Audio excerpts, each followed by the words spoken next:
ஏ, B 2 பேரும் சேர்ந்து ஒரு வேலையை 24 நாளில் முடிக்கிறாங்க. ஏ மட்டும் அந்த வேலையை 72 நாளில் வந்து முடிப்பார். பி மட்டும் அந்த வேலையை தனியாக செஞ்சு எத்தனை நாளில் முடிப்பார்ன்றது தான் கேள்வி. இந்த கொஸ்டின் பேப்பரோட மற்ற சம்ஸை பார்க்கணும். டிஸ்கிரிப்ஷனுக்கு ப்ளேலிஸ்ட்டை வந்து செக் பண்ணி பாருங்கள்.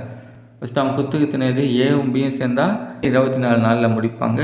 ஏ மட்டும் அந்த வேலையை 72 நாளில் முடிப்பார். இப்போ இது ரெண்டுத்துக்கு எல்சிஎம் எடுத்தால் நான் வரும் 72 தான் எல்சிஎம். ஓகேவா? அதாவது பெரிய நம்பர் வந்து எடுத்துக்கோங்க. பெரிய நம்பர் வந்து இதில் வருதான்னு பாருங்களேன். வரும் இல்லையா? 72 வந்து 24 டேபிளில் 3 3 வரும் இல்லையா? அப்போ வருதுன்னா அப்படியே எடுத்துக்கலாம். இதான் வந்து எல்சிஎம்னு எடுத்துக்கலாம். வரலன்னா 72 கூட இன்னொரு 72 போட்டு இதில் வந்து வருதான்னு பார்ப்போம். ஓகேவா? அந்த மாதிரி வரலன்னா மறுபடியும் 72 சேர்ப்போம். ஓகேவா? இதான் வந்து ஷார்ட்டாக போகிறது. பெரிய நம்பர் எடுத்துகிட்டு இது வருதான்னு பாருங்கள். அவ்வளோதான். இது வரும். அப்போ எல்சிஎம் வந்து இது தான். எல்சிஎம் எடுத்ததுக்கப்புறம் நம்ம என்ன பண்ணணும்னா டிவைட் பண்ணணும். ஓகேவா? இதை டிவைட் பண்ணால் வரும் 72/24 போட்டால் 3 டைம். இங்கே 72/72 போட்டால் 1.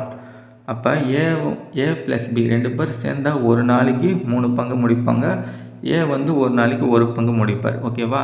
டோட்டல் ஒர்க் என்னென்னா இது தான். எல்சிஎம் தான் வந்து டோட்டல் ஒர்க்கு. இப்போ இதுதான் வந்து இங்கே இருக்குது. ஏ ப்ளஸ் பி வந்து 3, ஏ வந்து 1. இந்த ஏ ஈக்குவல் டு 1 இதில் சப்ஸ்டிட் பண்ணலாமா?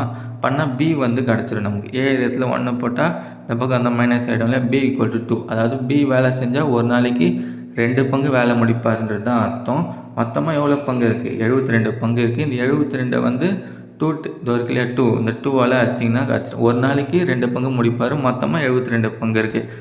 கேன்சல் பண்ணிங்கன்னா 36 வருமா? ஆன்சர் அப்போ 36 நாளில் முடிச்சிடுவார்னு அர்த்தம். ஆன்சர் வந்து 36.